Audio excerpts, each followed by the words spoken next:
আজ আপনাদের পড়াবো সূচক ও লগারিদম। তো সূচক ও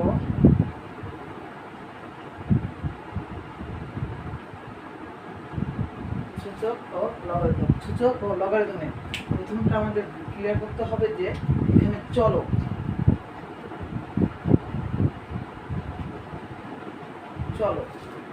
প্রথমে আমরা জানতে হবে যে চলক কোনগুলো। চলক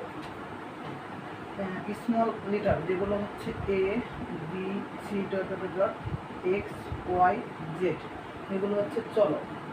এই চলকগুলো আমাদের সূচক ও লগারিদমে প্রথমে জানতে হবে সদৃশ।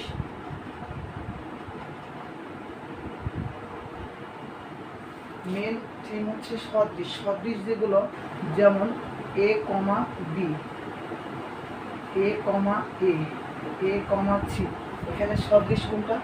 সদৃশ বলতে কি এ এ দুইটা একই, এই দুটাকে বলা হয় সদৃশ। সদৃশ দুইটার মধ্যে একদম একই রকম থাকবে, অর্থাৎ সেম থাকবে। তো সূচক ও লগারিদমের মেন অংশ হচ্ছে আমাদের পাওয়ারের কাজ, অর্থাৎ ভিত্তির কাজ। তো আমরা যদি পাওয়ার বা ভিত্তির কাজটা যদি আমরা সম্পূর্ণরূপে ক্লিয়ারভাবে জানি, তবে আমরা সূচকের অঙ্কগুলো ভালোভাবে করতে পারব। তো আমাদের হচ্ছে প্রথমে দুইটা সদৃশ চলক নিলাম, তো দুইটা চলক সমান, আমরা এটাকে এ স্কোয়ার লিখতে পারি। তো আমরা এ স্কোয়ার কীভাবে লিখতে পারি? যে একটা চলকের উপর কোনো কিছু মানে ওয়ান আছে,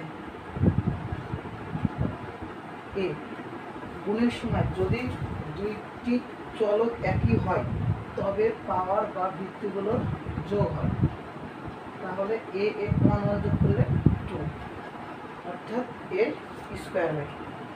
তো similarly A to the power M into A to the power M, তো দুইটি আমাদের চলক সেম এবং দুইটি ভিত্তি ভিন্ন, সেজন্য আমাদের নিয়ম ছিল যে চলক যদি একই হয় ভিত্তিগুলোর যোগ হয়।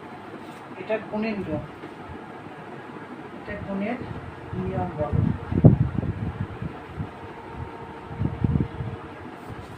এবং চলক দুইটি